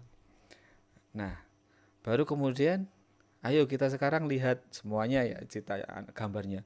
Jadi ada polisi, ada dokter, ada ini, ada tentara, ada pedagang, ada petani dan sebagainya. Wow, saya bilang gitu. Wow, ini katanya desa miskin, tapi imajinasi anak-anak itu luar biasa. Piye bu, pak. Akhirnya saya pancing tokoh-tokoh masyarakat itu. Ayo, piye pak, bu. Ini Bapak Ibu sebagai tokoh masyarakat. Tapi di sini imajinasi anak-anak itu melampaui kemiskinan, melampaui stigma idiot itu, melampaui. Apa yang ditunjukkan, Mas? Apa yang ditunjukkan dari situ? Kalau Anda bisa mengatakan melampaui. melampaui Desa miskin. mereka itu punya imajinasi yang kaya. Jadi Contohnya imajin misalnya, contohnya pengen jadi dokter, pengen oke, jadi polisi, pengen jadi pengusaha, pengen jadi macam pokoknya model lokal itu model-model itu model-model yang anak-anak juga sebenarnya punya imajinasi gitu. ya, Nah ini akhirnya kan nggak dibatasi hanya saya pengen jadi petani, saya pengen jadi itu maksudnya pengen seperti bapak ibunya, pengen seperti ini. Artinya kan informasi itu dari luar itu kan bisa dicerna oleh Ternyata anak-anak dicerna gitu. oleh anak-anak. Atau bisa Bisa dikatakan dicerna anak-anak dan punya bisa harapan digambarkan tinggi. ulang. Bisa digambarkan ulang gitu. Dan mereka berani menggambarkan ulang gitu. Ada yang ada yang melukis misalnya gunungnya indah terus kemudian banyak sekali gitu. Yang Ini melukis, artinya maaf Pak, yang melukis anak-anak atau orang tuanya tadi? anak-anak, Oh, anak-anak. Oke. anak-anak yang Oke, melukis. baik. Saya mungkin akan klarifikasi yang saya pahami ya. Jadi ini Bapak mencanangkan semacam program Sangu Akik gitu, yang datang adalah orang tua gitu, beserta Iya, anak-anaknya gitu ya. ya sebagian ada anaknya tapi tidak banyak, tapi lebih Nah, banyak pada orang tuanya. ya kemudian assignment atau penugasannya ditujukan kepada orang tuanya.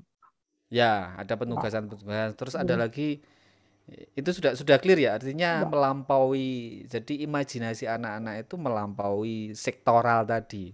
Jadi itu kan berarti ada informasi yang kaya di anak-anak itu tentang model-model pilihan mereka gitu. Ya, ada harapan ya, anak-anak Ada punya harapan, harapan, benar. betul, Ada betul. harapan. Ya, Dan ketika orang tua saya kumpulkan harapan pengasuhan itu tidak lepas dari pendidikan. Jadi ngasuh anak itu ya didik anak gitu loh istilahnya. ya, ya, ya. Ngasuh anak itu identikly dengan didik anak. Tidak lepas dari itu. Kalau di teori-teori kan lepas dari konteks pendidikan. Tapi kalau di situasi situ ya mengasuh anak ya didik anak. Nah, kontennya ada bermoral, Ya. terdidik sama beragama.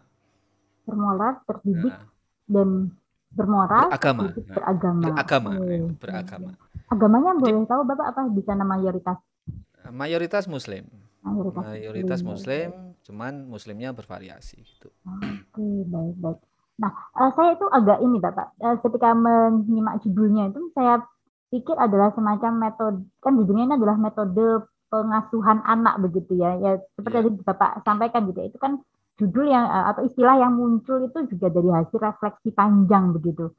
Nah, barangkali mungkin bisa dielaborasi lagi Bapak, metode pengasuhan anak yang sedang kita bahas ini dalam kaitannya dengan kearifan lokal itu artinya letaknya itu pada program yang dicanangkan itu atau sebetulnya masyarakat setempat itu memiliki semacam pola pengasuhan yang unik gitu ya yang kemudian akan perlu yang kita sandingkan atau mungkin kita angkat gitu. Oke, jadi karena metode ada pendekatan belajar, ada inspirasi unik, kemudian ada produk belajar itu. Baik, baik. Tentunya produk belajar itu sudah dikemas berbeda dengan inspirasi-inspirasi yang unik ini. Karena kita butuh butuh forum ya untuk belajar bersama. Jadi kalau metode ini sebenarnya ada proses pendekatan terhadap komunitas yang saya sebut sebagai tadi kulaan atau mengumpulkan ide lokal, kemudian mengemas dan kemudian mendelivery. Itu tahap parnya di situ, participatory action listening-nya di situ. Nah, proses belajar bersama itu adalah wadah bagaimana ini ditarik pada kondisi kontekstual gitu. Jadi tidak melulu pada proses uniknya yang parsial-parsial tadi. Tapi itu tetap menjadi salah satu khasanah subjektif mereka yang unik-unik itu. Nah, karena ini ada tanggung jawab akademik, maka kompilasi itulah yang kemudian saya maknai agar lebih mudah dan lebih bisa dicerna oleh semuanya, maka ada 5 ini. Ya, ini adalah produknya. Jadi proses memunculkan produk itu seperti itu. Jadi 5 itu adalah, maaf, iya Mbak. 5 itu adalah berpikir positif tentang pendidikan, kemudian memberi dorongan, Ya, kemudian betul. pembiasaan, kemudian mengasuh tanpa kekerasan, kemudian kebebasan terarah. Oh, betul Nah, ya. ini bisa menjadi salah satu inspirasi untuk bisa dikembangkan ke pengukuran-pengukuran psikologis atau lebih kepada prosesnya. Orang bisa memilih apakah mau mengontekstualisasikan 5 produk pengasuhan anak Sango Age itu, atau akan mengembangkan tentang proses memproduksi pengetahuan pengasuhan anak ini. Nah, tinggal pilih gitu. Jadi Kak, buku ini ada 2 pilihan, proses risetnya ya, sama produk yaitu metode pengasuhan anaknya pengasuhan. tadi.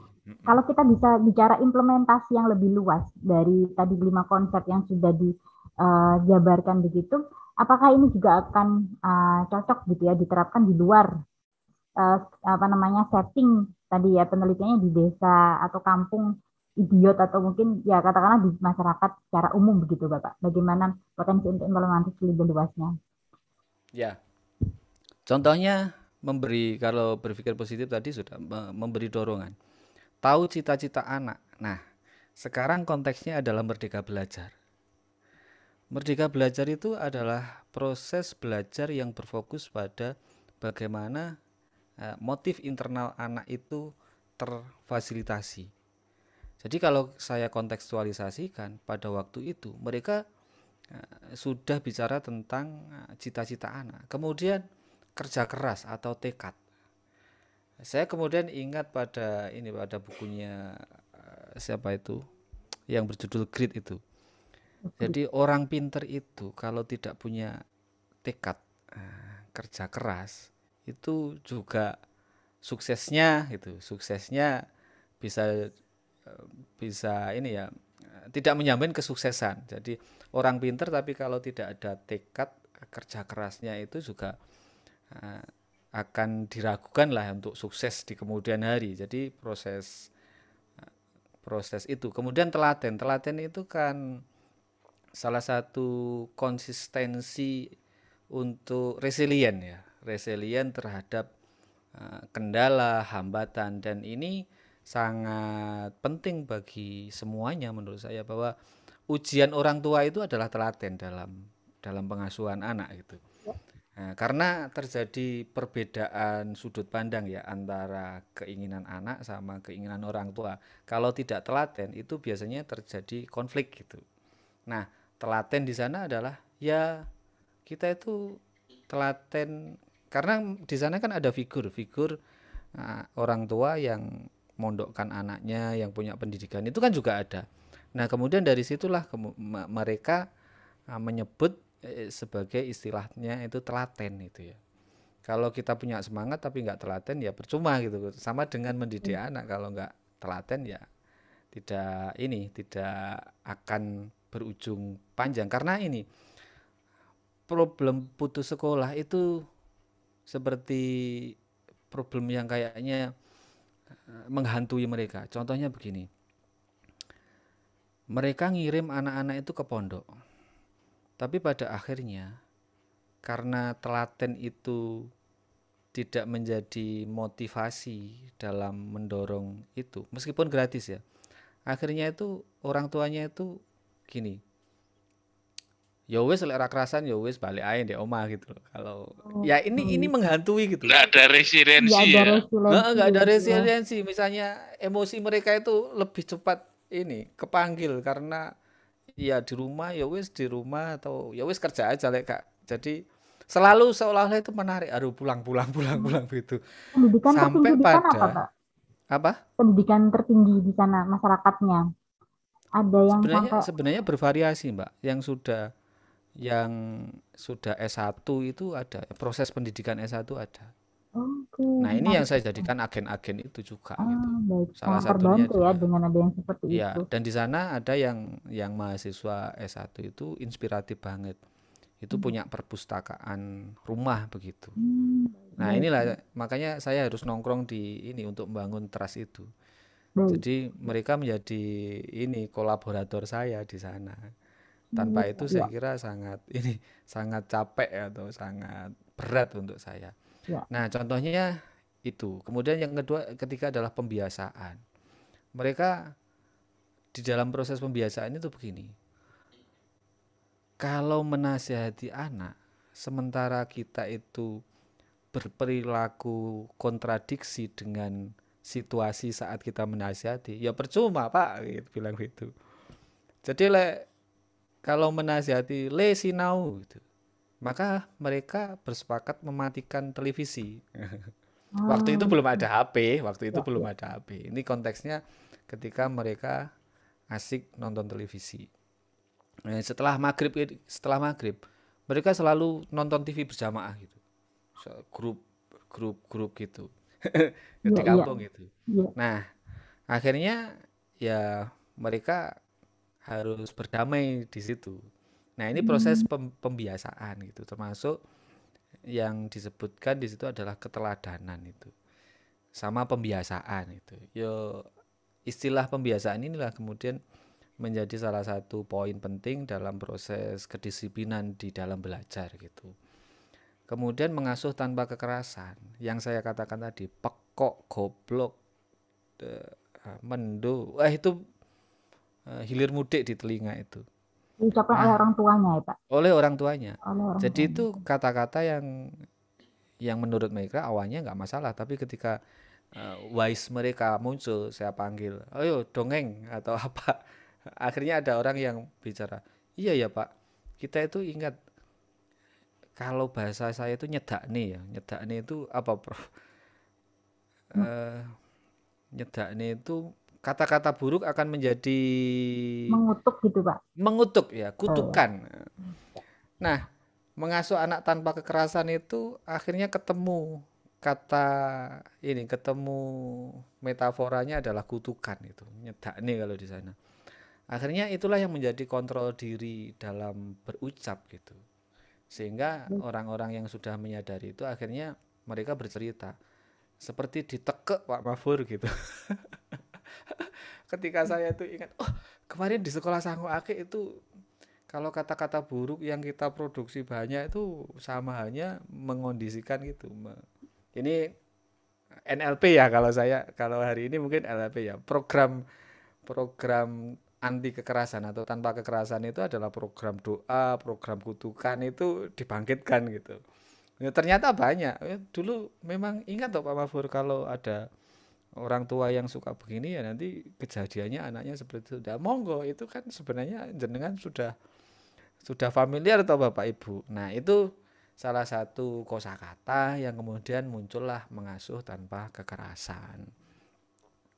Kasih sayang itu sudah familiar. Tapi yang hari ini tetap update adalah ini isu kekerasan kan. Jadi sebenarnya melalui proses bersama-sama informasi itu bisa kita sadari bersama-sama. Kemudian yang terakhir adalah kebebasan terarah. Ya, kebebasan terarah itu ada tukar pendapat antara orang tua dan anak. Atau kalau hari ini mungkin tidak eksploitatif ya. Kita ada istilahnya hangat, hubungan yang hangat. Hubungan yang hangat itu ditemukan di ini. Kayak ini momong gitu ya. Momong itu kan berarti ada hubungan yang hangat. Ketika anaknya ini bermain gitu, ya kita itu harus tahu gitu. Oh, dia itu sedang berteman dengan dia.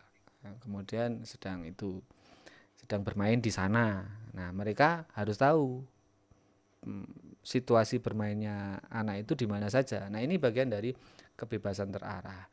Terus kalau misalnya menasihati itu ada proses dialog. Apalagi ini di level orang-orang yang sudah sadar kebutuhan tentang mendampingi anak belajar gitu.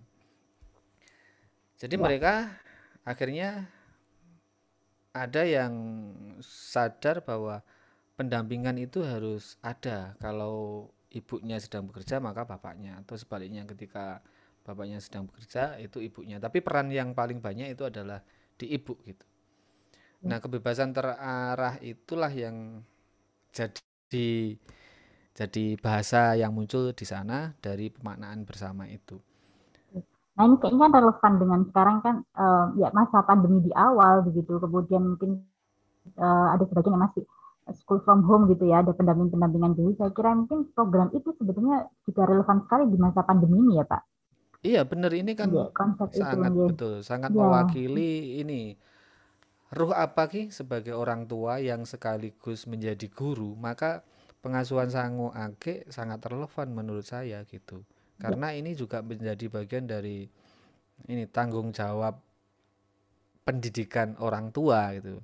Nah, kemarin saya coba angkat ini di pendekatan pengasuhan anak di sekolah-sekolah yang bonafit gitu. Dan ini relevan gitu. Saya hanya bicara pada level berpikir positif tentang pendidikan saja sama memberi dorongan. Apalagi konteksnya sekarang adalah Merdeka Belajar. Maka sangat pas, kebebasan terarah itu penting untuk orang tua dan guru yang sedang dalam masa percobaan Merdeka Belajar ini gitu. Termasuk menjadi dosen. Jadi ngetut ke gitu, apa ya, ngintil ya, termasuk ke bonus Sugutel itu. Merdeka Belajar itu kalau tidak ini ya, kadang orang tua sebagai muridnya anak itu perannya mengganti peran itu. Kita nggak bisa belajar situasi terkini yang jadi trennya anak-anak gitu. Tapi kalau kita kemudian bisa ini mengambil peran di situ, maka kita bisa menjadi orang tua yang sangat suportif terhadap kebebasan anak dengan trennya hari ini. Contohnya sekarang game itu kan bukan lagi menjadi sesuatu yang tabu ya. Nah, game itu sekarang sudah jadi kegiatan-kegiatan turnamen ya. Dan itu kan kita sebagai orang tua kan bukan zamannya. Kan kalau kita tidak belajar sakjane itu game opo sih, bentuk turnamennya seperti apa, maka kita harus mencari tahu, belajar pada anak, coba jelaskan game itu seperti apa, sehingga pada akhirnya anak itu pamitan ke kita, izin, Bapak Ibu, saya mau turnamen, tolong doakan. Nah ini oke, saya doakan. Ini kan cerminan bagian dari kebebasan terarah. Nah, kita ada pengawasannya, kita ada tukar pendapatnya, kita hangat akhirnya. Nah, di situasi pandemi ini sangat penting sekali keterampilan pengasuhan ini untuk menjadi salah satu poin yang bisa diambil. Jadi ini update-nya Mbak Lulu, update-nya Prof. Kunchoro. Kemarin saya kira coba angkat satu hal yang cukup menarik, bahwa tidak ada sekolah menjadi orang tua itu tidak ada. Iya. Ya, sekolah menjadi orang tua tidak ada. Yang disampaikan oleh Mahfur ini adalah pendekatan humanis. Dan kita itu sekarang kadang-kadang paradoksial. Kita ngerti, hampir semua teori belajar itu mengatakan bahwa memuji itu lebih baik daripada menghukum. Ya. Tetapi faktanya kita lebih suka menghukum daripada memuji. Padahal memuji lebih baik dari menghukum. Ini Pak Mahfur berusaha mengubah di situ. Yang berikutnya adalah apa? Kalau tadi kita merenung, mencoba memaknai, maka sekarang ini ditambah lagi apa? Siapa saja adalah guru kita. Ya. Di mana saja adalah sekolah kita. Pengalaman Pak Mahfur, pengalaman anak-anak, pengalaman orang tua mengasuh, itu adalah buku-buku kita yang siap kita cerna. Jadi sebetulnya itu yang saya kira ini menjadi sangat menonjol dari Pak Mahfur, sehingga ini aplikasinya menjadi sangat luas. Bisa kepada keluarga. Karena apa? Karena tadi tidak ada sekolah menjadi orang tua itu tidak ada.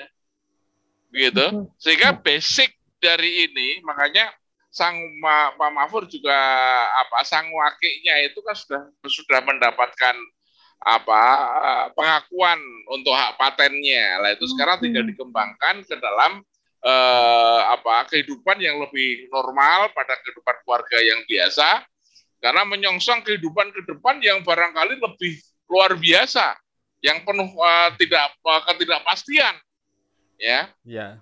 Saya kira Maka itu, monggo silakan. dalam konteks pandemi ini sebenarnya butuh policy. Ini rekomendasi dari riset ini. Policy bahwa tadi sekolah orang tua itu bisa diambil sebagai proses pemberdayaan level RT gitu.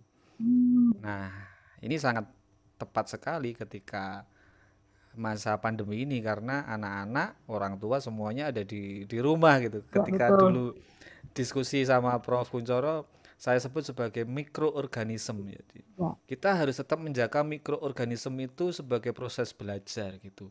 Itulah cara bertahan orang-orang dulu, cara bertahan kita gitu. Maka inilah salah satu contoh masa lalu yang kemudian bisa dikontekstualisasikan bahwa sekolah orang tua itu menjadi pilihan gitu. Sampai dulu saya pernah ini Prof, pernah dipanggil ke Kementerian Pendidikan, cuman manggilnya tuh 1 hari sebelumnya. Akhirnya saya nggak bisa hadir gitu. Jadi ini proses untuk melahirkan kebijakan komite, kemudian hubungan orang tua rumah dan sekolah adalah pilihan, salah satu pilihan contohnya adalah ini membuat sekolah orang tua, dan ini bisa menjadi program PKK atau RT atau yang lainnya begitu. Nah, ini pelaku-pelakunya mereka adalah para ibu-ibu PKK juga gitu, kader kesehatan. Sehingga muncul istilah yang disebut Prof. Kuncoro itu siapapun adalah guru. Dan mereka saya dorong banget, saya paksa, ini agak memaksa karena sudah prosesnya panjang. Sudah sekarang Bu ini jadi fasilitator ya, awalnya itu gugup, alasan saja pokoknya itu. Loh, Pak, Bu, jenengan itu kan kader PKK, ya kan sudah nggak asing gitu. Aduh Pak, ini kan temanya baru, saya nggak pede gitu. Ya sudah, pada akhirnya apa? Mereka mau jadi guru lokal gitu. Saya sebut sebagai guru lokal. Kita harus hadirkan guru lokal, orang-orang yang tadi menjadi model atau orang-orang penggerak itu sekarang harus jadi guru lokal. Jangan hanya capek gara-gara cari orang siapa ini yang mau dibantu itu, usung-usung bantuan. Nah, mengubah peran ini luar biasa, butuh dukungan kebijakan. Nah, karena riset ini terbatas waktu, ya saya rekomendasikan bahwa kebijakan-kebijakan strategis di hari ini, apalagi undang-undang desa juga sudah bergulir begitu rupa, termasuk program-program pemberdayaan lingkungan RT itu menjadi fenomenal hari ini. Maka sekolah sejenis ini, sekolah orang tua ini bisa didelivery menjadi bagian aktivitas-aktivitas PKK atau rukun warga dan lain sebagainya. Ini yang tetapi tadi pas satu kata yang luar biasa dari Pak Mahfur tadi. Jadi orang tua itu sangat dibuka, kalau menurut saya kata hati mereka dibuka. Apa? Kowe ngopeni sawah nganti kaya ngono, mbok kerewange utang. Kok ngene kerewange utang ning nggo anakmu. Malah orang mbok pikirke gitu loh. Ini yang dia kemudian tersadarkan, terbuka wacananya adalah di situ. Jadi, dan ini kalau dikaitkan dengan, karena Mbak Lulu ini sekolah pesantren dan Mas Mahfur ini dari UIN, dikaitkan bahwa jangan kita terpedaya oleh kebutuhan-kebutuhan duniawiah. Gitu, ada surah dalam Al-Quran yang mengatakan begitu, jangan sampai kita terperdaya untuk itu, gitu loh. Sehingga nuansanya kemudian menjadi sangat luar biasa di dalam pendidikan, gitu loh. Dan saya sering mengatakan kalau bicara tentang pendidikan di kita itu jangan jangan terbatas pada keduniawian, karena ini kemudian menyangkut masalah integritas, gitu ya. Pak Jokowi sering mengatakan revolusi mental, tetapi mari kita lebih meningkat lebih dari itu, revolusi spiritual. Kalau revolusi mental itu sampai ke duniawian, tapi kalau revolusi spiritual itu saya dengan mati. Nah, sampai mati itu artinya kita harus melakukan suatu integritas, perbuatan integritas. Karena apa? Ya kita mati itu apa sih? Ketika mati kita kan tergantung dari perilaku kita di dunia. Kalau di kita baik, ya baik hasilnya gitu loh. Makanya karena itu kalau kita mau nanamkan sejak dini ya tentang integritas ini menjadi sangat baik. Itu resum dari saya yang saya sampaikan. Monggo silakan Itu Pak. ada istilah lokalnya gini, Prof. Spiritualnya itu kalau sudah punya tekad kudu nekat. Nah, iya. Allah itu lek nekat. Asalkan tekadnya kan sudah benar. Kalau tekadnya sudah benar, ojo wedi nekat, jangan takut nekat. Artinya nekat itu sudah fokus pada tujuan bahwa ini bisa dicapai dengan keterbatasan, misalnya dengan keterbatasan gitu. Maka jangan takut dengan keterbatasan itu. Percaya aja pada Tuhan, karena semua contoh-contoh itu begitulah. Itu ada yang tidak punya ekonominya terbatas, tapi dia dapat bantuan terbatas. Nah, ini contoh-contoh lokalnya ada. Apa kata kuncinya? Mereka itu loh Pak, nekat wis, nggak peduli gini-gini. Ya, ini spirituality-nya di situ. Kalau lebih eksplisit untuk konteks pengasuhan anak itu. Nah, contoh-contoh orang nekat itu sukses. Misalnya ada mahasiswa yang S1 itu anaknya orang miskin, tapi kan mereka bisa kuliah ya karena nekat. Ya, betul. Ya, sebetulnya ini semakin menarik diskusinya begitu. Tapi sayang sekali ini ada keterbatasan waktu, Bapak. Jadi barangkali mungkin sebagai penutup gitu, saya ingin closing statement dari monggo Prof Kun, kemudian nanti Bapak Mahfur, silakan. Jadi yang disampaikan oleh Pak Mahfur tadi pernah saya ulangi saja, menyadarkan kepada kita bahwa kita harus pada dasarnya Allah menciptakan manusia itu karena cintanya kepada manusia. Tidak ada yang merugikan manusia. Semuanya tergantung bagaimana kita memaknainya. Kalau Tuhan memberikan sesuatu yang tidak baik, itu sebetulnya adalah sebuah ujian buat kita. Dan Tuhan Tuhan percaya atau kita percaya bahwa Tuhan tidak akan mencoba umatnya kalau dia tidak mampu. Karena itulah tadi kalau kita bisa memaknai, merenung, memaknai, kemudian berani nekat dari situ untuk bisa mengubah keluarga kita, ya maka kita akan insya Allah akan berhasil. Jadi ini yang saya sampaikan, dan saya juga salut kepada Pak Mahfur, semoga cepat profesor. Amin. Karena luar biasa. Dan saya sebelum nanti Pak Mahfur dalam closing statement-nya tolong dijelaskan dulu proses membuat disertasinya itu dulu pertama kali judulnya apa ya? Judulnya bukan pengasuhan saya gitu. Tapi kemudian akhirnya menjadi seperti itu gitu loh. Ini satu hal yang tadi saya katakan, dari proses kita merenung, memaknai, turun ke lapangan, menjadi membumi. Itu yang tadi itu, proses itu yang jarang kita lakukan. Kenapa? Karena kita terjebak untuk baca buku. Lah baca buku ini kemudian mengikat kita, justru membelenggu kita kalau menurut saya yang saya lakukan. Gitu. Karena tidak dalam teori, tidak dalam bukunya. Itu yang orang sering dikatakan seperti itu gitu loh. Ya. Saya kira ini membuka kita wacanya bukan hanya kepada bagaimana konten dari penelitian, tapi juga bagaimana metodenya ini kan. Saya kira itu. Terima kasih. Terima kasih Prof Kun. Monggo Pak Mahfur. Tadi ada titipan sedikit nih, tapi mungkin waktunya sangat pendek ya. Barangkali singkat saja. Monggo. Gini, dari Prof Kun dulu itu sedikit aja. Memang judulnya tidak seperti itu.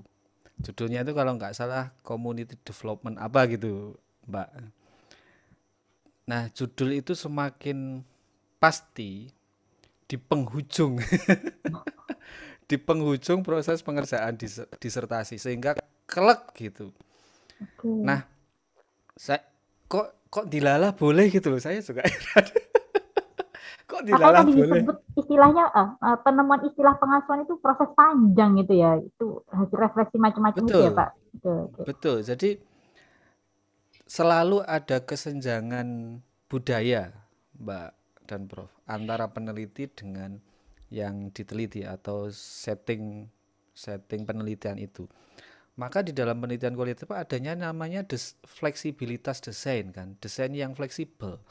Saya benar-benar merasakan dan benar-benar agak takut gitu berhadapan dengan para profesor, tapi apresiasi beliau-beliaunya luar biasa sehingga saya semakin berani untuk melakukan revisi terus-menerus sehingga sampailah bahwa inilah paling cocok, paling mewakili idealisme. Itu proses sampai akhir, maka judul itu bisa kita temukan. Nah, saya kemudian bisa membuktikan bahwa ternyata fleksibilitas desain itu seperti ini. Dan sebagai seorang ilmuwan, kalau itu sebagai konsekuensi emiknya, ya kita harus berjuang di level itu gitu loh. Ini dari segi segi manfaat sebagai seorang akademisi gitu dan ilmuwan di situ. Keberanian kita untuk selalu emik itu before after gitu. Bahkan afternya itu boleh jadi bergeser dari before-nya, karena kan kita ingin memaknai secara tepat dan itu butuh tadi refleksi yang luar biasa untuk bisa menemukan bahasa itu. Nah, dalam mengambil hikmah ini, saya punya pelajaran yang berharga bagi saya sendiri yang barangkali akan bisa menjadi inspirasi orang lain. UGM memberikan pelajaran bagi saya bahwa keberanian menciptakan ilmu pengetahuan dengan teori tertentu itu memberikan peran penting kita sebagai seorang agensi ilmuwan yang bisa menyuarakan hasanah pemikiran orang Indonesia menjadi akumulasi teori-teori ilmu pengetahuan. Dan ini perlu diperkaya. Makanya silahkan bagi teman-teman mahasiswa yang ingin mengembangkan proses ini, saya Prof. Kunchoro bisa memandu untuk proses kreativitasnya. Sementara untuk proses-proses pengukuran, monggo kalau ini mau dijadikan pengembangan pengukuran boleh saja. Karena tahap-tahapnya saya memberikan tahap tertentu dan orang lain akan bisa menindaklanjuti dengan teori-teori tertentu. Sehingga saya keluar UGM benar-benar merasa diakui bahwa orang Indonesia memiliki legitimasi keilmuan yang ditopang dan lahir dari perguruan tinggi UGM yang begitu mengakui ini ya, representasi kita sebagai seorang ilmuwan yang mandiri, dan saya merasa ini berjuang atas nama Indonesia. Itu hikmah yang paling mahal menurut saya dari proses penulisan buku ini sampai update ketemu judulnya, bahkan judul bukunya seperti itu gitu, yang sedikit bergeser dengan judul risetnya begitu. Tapi itu persoalan pasar, ada persoalan pasar di bukunya. Tapi saya benar-benar menghargai bagaimana kemerdekaan saya didorong, disupport penuh oleh UGM, terutama Fakultas Psikologi. Itu sangat penting sekali. Karena saya menjadi merasa Indonesia banget dengan ilmu ini, dan saya merasa ilmu ini bisa kita lakukan oleh anak-anak muda Indonesia gitu, atau ilmuwan-ilmuwan yang lahir dari UGM atau dari UIN atau dari yang lainnya. Saya kira itu soal pengasuhan anak, monggo dibaca bukunya. Ya, baik. Terima kasih Bapak, terima kasih semua. Ya, saya sangat mendapat banyak hal ya dari proses diskusi ini begitu. Saya sendiri secara pribadi menjadi sangat tertarik dan sangat penasaran. Semoga juga nanti pemirsa talk show ini juga akan tertarik untuk menyimak nanti bukunya. Bukunya ini sudah diterbitkan ya, Prof ya, Bapak? Ya, Ya. sudah jadi, bagus. Yeah. Oke, ya. Semoga nanti saya juga dapat ini nanti bukunya. Yeah. Terima kasih saya sampaikan kepada Prof. Kunchoro, kepada Bapak Mahfur, gitu. Semoga kita dapat berjumpa lagi nanti dalam mungkin kesempatan yang berbeda, begitu. Dan saya sangat mengapresiasi buku ini. Kalau saya bisa simpulkan, buku ini tuh tadi menawarkan dua hal. Yang pertama, Anda dengan membaca buku ini Anda bisa belajar satu, pertama pendekatan secara metodologis gitu ya, terutama berkaitan dengan participatory action research gitu, dengan pendekatan kualitatif yang sangat kuat sekali di situ. Nah, dan yang kedua adalah Anda akan kemudian menemukan semacam formula ya, kalau boleh saya bilang kayak formula ya, batu akik itu formula untuk strategi pengasuhan atau pendekatan pengasuhan begitu ya, yang kiranya relevan untuk diterapkan di masa sekarang juga. Ya, baik, terima kasih Prof. Kuncoro sekali lagi, juga Pak Mahfur sudah menyempatkan hadir gitu ya dalam acara talk show ini. Ya, saya mewakili Mbak Hanifah gitu sebagai MC. Saya menutup sesi talk show ini. Ya, demikian sesi talk show sekaligus launching buku metode pengasuhan anak. Semoga bermanfaat dalam rangka ini memeriahkan Dies Natalis Fakultas Psikologi UGM, Reconnecting and Co-Creating. Ya, saya akhiri. Saya Lu'adra Hizana, mohon maaf kurang lebihnya. Wassalamualaikum warahmatullahi wabarakatuh. Waalaikumsalam warahmatullahi wabarakatuh. Terima kasih. Kita akhiri. Mbak Lulu. Terima kasih, Prof. Selalu Yo, memberi kesempatan saya ini. Terima kasih Mbak Hanifah. Kayaknya pengen ngundang